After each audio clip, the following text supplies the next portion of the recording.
Assalamualaikum warahmatullahi wabarakatuh. Saya Ahmad Muktiar dari MAN 1 Bandar Lampung ingin menyampaikan sebuah ceramah tentang menjaga syahwat dan godok.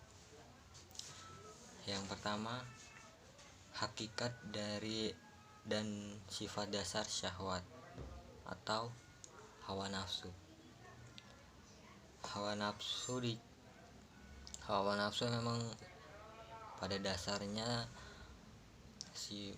sifat yang dibutuhkan manusia, seperti kebutuhan pokok manusia seperti makan dan memiliki keturunan. Namun bila berlebihan dapat menjerumuskan manusia menuju kesesatan. Nafsu syahwat ada keinginan atau dorongan hati yang kuat untuk memenuhi kebutuhan hidupnya. Dorongan nafsu syahwat mengarahkan kepada 3 hal besar, yaitu syahwat dan kesenangan terhadap harta, syahwat dan kesenangan terhadap seks, dan syahwat dan kesenangan terhadap jabatan dan kedudukan. Bahaya dari menuruti nafsu syahwat adalah merusak potensi seseorang, mendatangkan kesusahan dan kesempitan, mengakibatkan rusaknya lingkungan alam karena nafsu mengeksploitasi alam yang berlebihan. Firman Allah dalam surat Ar-Rum, Zoharul fasadu fil barri wal bahri bima kasabat aidin nasi liyuziqahum ba'dal ladzi amilu la'allahum yarji'un. Telah nampak kerusakan di darat dan di laut disebabkan karena perbuatan tangan manusia, supaya Allah merasakan kepada mereka sebagian dari akibat perbuatan mereka agar mereka kembali ke jalan yang benar. Quran Surah Ar-Rum ayat 41. Yang keempat, melahirkan kerakusan, perampokan, korupsi, dan lain-lain. Yang kelima, lahirnya para pejabat yang zolim, otoriter, dan diktator. Yang keenam, dampak menuruti syahwat, kesenangan atas makanan dalam berlebihan dapat menimbulkan berbagai penyakit. Nafsu akan mendorong manusia. Yang ketujuh, nafsu akan mendorong manusia terhadap perbuatan jahat. Dan cara menundukkan syahwat adalah dengan meningkatkan takwa kepada Allah dan mujahadah.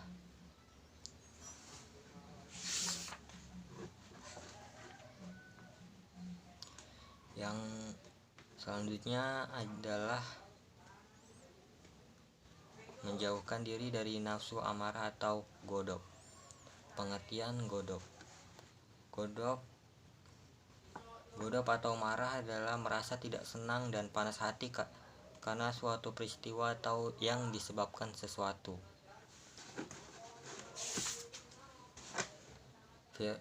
Firman Allah dalam surah Al-Imran ayat 134, allazina yunfikuna fis-sarra'i wad-dharra'i wa kaziminal ghaiza wal afina 'anin nas wallahu yuhibbul muhsinin, yaitu orang-orang yang menafkahkan hartanya baik di waktu lapang maupun sempit, dan orang-orang yang menahan amarahnya dan memaafkan kesalahan orang.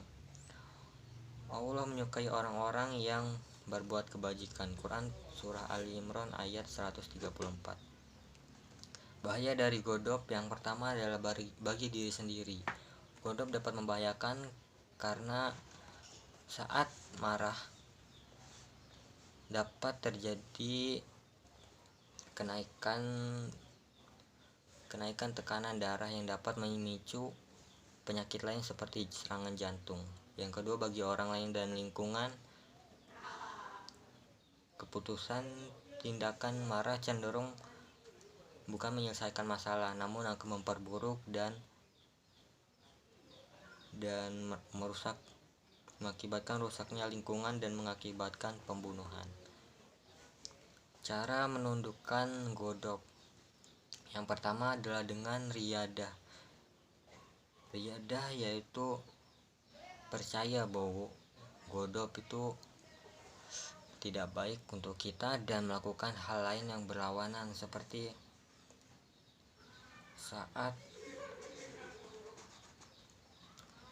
saat sombong kita akan melakukan tawadu, ketika haus harta kita akan qanaah dan lain sebagainya. Yang selanjutnya adalah mujahadah, yaitu berusaha sungguh-sungguh dengan sekuat tenaga menahan hawa nafsu godok. Yang selanjutnya menahan hawa nafsu. Rasulullah bersabda, An Abi Hurairah radhiyallahu anhu anna rajulan qala lin Nabi sallallahu alaihi wasallam, ausini qala la tagdob waraddo miraron qala la tagdob. Artinya dari Abu Hurairah radhiyallahu anhu bahwa ada seorang laki-laki berkata kepada Nabi sallallahu alaihi wasallam, berilah wasiat kepadaku. Sabda Nabi Shallallahu Alaihi Wasallam, janganlah engkau marah. Maka diulanginya permintaan itu beberapa kali. Sabda beliau, janganlah engkau marah. Hadis riwayat Bukhari.